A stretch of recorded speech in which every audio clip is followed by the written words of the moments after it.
पोषण ट्रैकर का नया अपडेट आंगनबाड़ी के लिए मुसीबत। एवरीवन, पोषण ट्रैकर में जो कुछ नए 4 अपडेट आए हैं, उन अपडेट्स को लेकर के आंगनबाड़ी सेविकाओं में असंतोष का माहौल है।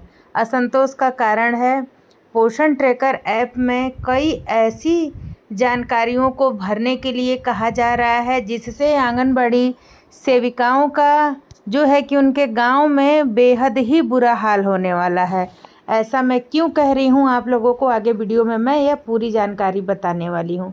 सबसे पहले तो मैं आप लोगों को बता दूँ कि पोषण ट्रैकर ऐप पर OTP प्रधानमंत्री मुख्यमंत्री के जो फॉर्म हम लोग भर रहे हैं उस पे मांगे जाने वाले OTP, आप लोगों को पता है आंगनबाड़ी सेविका और जो कि प्रधानमंत्री मातृवंदन योजना या मुख्यमंत्री कन्या उत्थान योजना का फॉर्म भरती है, उसके तहत सेविका द्वारा कोई OTP लाभार्थियों से नहीं मांगा जा रहा है। लेकिन बेनिफिशरी के EKYC के लिए या मोबाइल नंबर वेरीफाई करने के लिए लाभार्थियों से सेविका फ़ोन करके OTP मांग रही है या सेविका के घर के गार्जियन फ़ोन करके OTP मांग रहे हैं।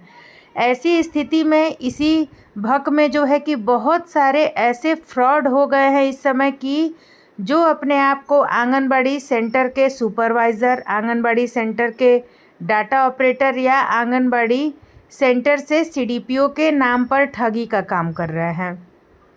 अभी तक मैं आप लोगों को बता दूं कि मुझे खुद जो फ़ोन द्वारा सूचना मिला है, ऐसे में खुद इसकी शिकार आंगनबाड़ी सेविकाएँ हो चुकी हैं।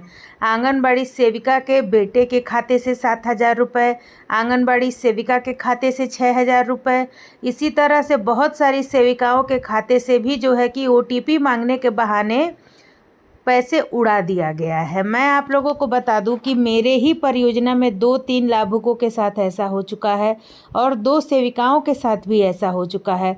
मुझे गोपालगंज से भी एक सेविका बहन ने फ़ोन करके इसकी सूचना दी है। साथ ही साथ 1-2 अन्य परियोजनाओं से भी जो है मुझे इसकी सूचना दी गई है कि OTP के बहाने उनके जो है कि खाता से पैसे उड़ा लिए जा रहे हैं। अब यही काम आंगनबाड़ी सेविकाओं के सर का दर्द हो चुका है। हमने ग्रुप्स में भी देखा है, बहुत सारे ग्रुप्स में भी यही कहा जा रहा है कि लाभार्थी OTP देने से इनकार कर रहा है। और यहाँ देखिए आप लोग की जो पोषण ट्रैकर ऐप में लेटेस्ट अपडेट आया है, उस अपडेट्स में देखिए कि क्या कहा जा रहा है। इसमें जो एक नया लेटेस्ट अपडेट जोड़ा है उसमें यही कहा जा रहा है कि बेनिफिशरी का EKYC, यानी कि हमारे पोषण ट्रैकर ऐप में जितने भी हमने बेनिफिशरी ऐड किए हैं, चाहे 90 किए हैं, चाहे 100 किए हैं, चाहे जितने भी बेनिफिशरी हम लोगों ने ऐड किए हैं, अब उन सभी बेनिफिशरियों का EKYC करना होगा।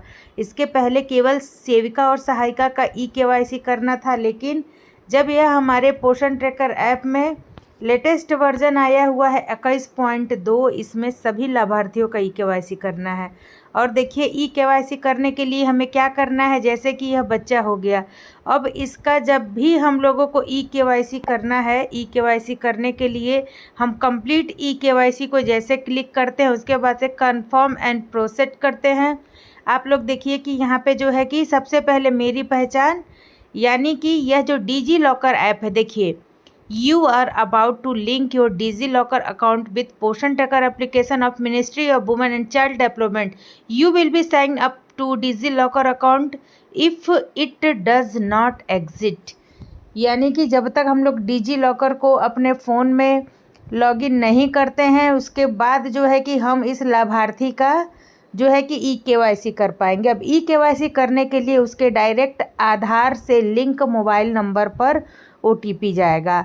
अब इसी तरह का फ्रॉड जो है कि बहुत सारे ज़िलों में, बहुत सारे परियोजनाओं में अभी तक जब यह आधार से लिंक नहीं हुआ था, पोषण ट्रैकर में कोई भी नंबर था, उस नंबर पे कॉल कर करके जो है कि लाभार्थियों से फ़ोन नंबर उनका ले करके और उनसे बात करके आप ये OTP भेजिए, OTP भेजिए, और 2,000, 4,000, 10,000 जो है कि लाभार्थियों के खाते से पैसे उड़ा लिए जा रहे हैं।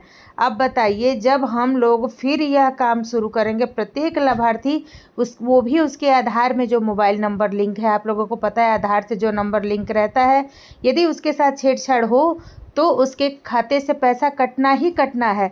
अब इस तरह जो है कि आंगनबाड़ी का 2 किलो 1 किलो राशन के लिए इस हद तक सेविकाओं को परेशान करना, यह कहाँ तक शोभनीय है। यह हम सभी आंगनबाड़ी सेविकाओं इसकी निंदा करते हैं, क्योंकि इससे सारा जोखिम हम सेविकाओं के सर पे आएगा। यदि उस लाभार्थी के पैसे से कहीं से कोई अन्य भी पैसा उड़ा ले जाता है तो इसका सारा जिम्मेदारी हम सेविकाओं को भुगतना पड़ेगा, और लाभार्थी हमारे घर पे आएगा, हमारे खिलाफ़ पुलिस कंप्लेन करेगा या हमारे साथ बुरा व्यवहार करेगा। जो होगा वो आंगनबाड़ी सेविकाएं ही इसकी जिम्मेदार होगी। मैं अपने सभी पदाधिकारियों से, अपनी सेविकाओं से ये रिक्वेस्ट करूंगी कि आप अपने अपने परियोजना में इस पक्ष पर अपने बाल विकास परियोजना पदाधिकारी से बात करें, अपनी सुपरवाइज़र मैम से बात करें, और उसके बाद यदि हम लोग जो है कि इसकी अभी कोई भी सेविका काम ना करे, मैं सभी से हाथ जोड़ के रिक्वेस्ट करूंगी अभी इस पर कोई काम ना करे जब तक कि हमारे पदाधिकारी द्वारा हमें इसकी पूरी गारंटी नहीं दी जाती है कि हाँ, इससे होने वाले नुकसान की भरपाई केवल सेविका नहीं करेगी। तब तक हमें इस पर काम करने से बचना चाहिए।